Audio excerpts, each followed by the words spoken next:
So here's the deal. I got married to my wonderful, amazing husband in 2023, and I have been dying to share how we planned our decor, general aesthetic, and our seating chart. Today, I'll walk you through the 6 steps that I used to plan my own wedding in the hopes that it helps take a little bit off of your very busy plate. First things first, if you're in the middle of wedding planning, I feel you. It is so stressful. There is so much to think about, and if you're like me, you might be on a pretty tight budget, but thankfully everything I'm going to show you today, you can do completely for free. Planner 5D, the software we're going to use today, has a 7-day free trial where you can access all of the pro features completely free. So if there was ever a time to sign up for a trial, it's now.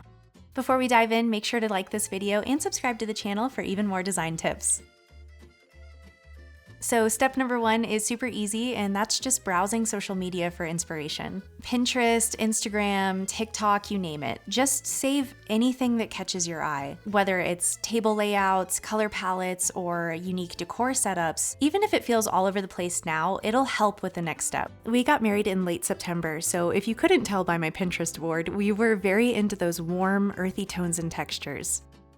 Step number 2 is creating your mood board. Once I finished collecting my inspiration pictures, it was time to organize it, and I did that by creating a mood board so that I could really narrow down on the style that we wanted. Planner 5D has a wonderful mood board feature that allows you to quickly assemble your vision, and it's super user-friendly. Compile all of your favorite images of decor, flowers, table settings, and even lighting styles so you can visualize everything together.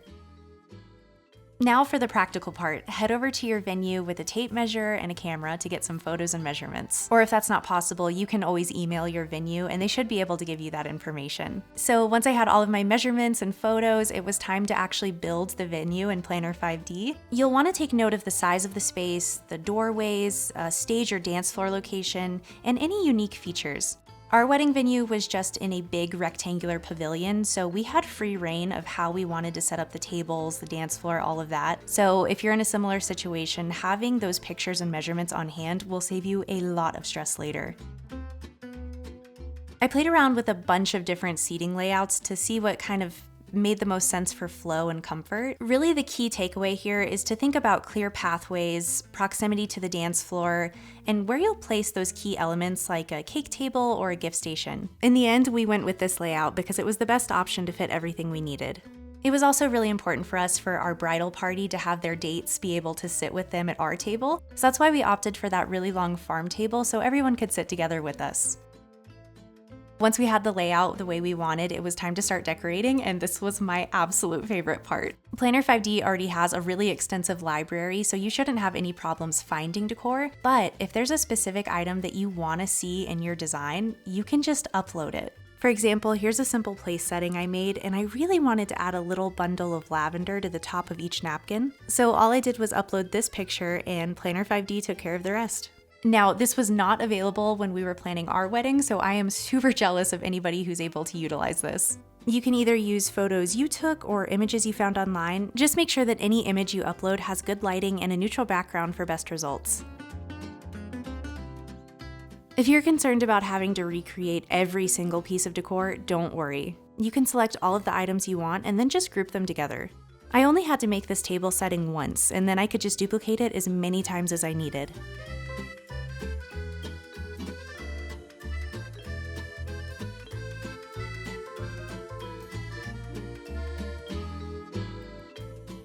It only took me a couple of hours to make this entire layout, and I was so happy to see how it all came together.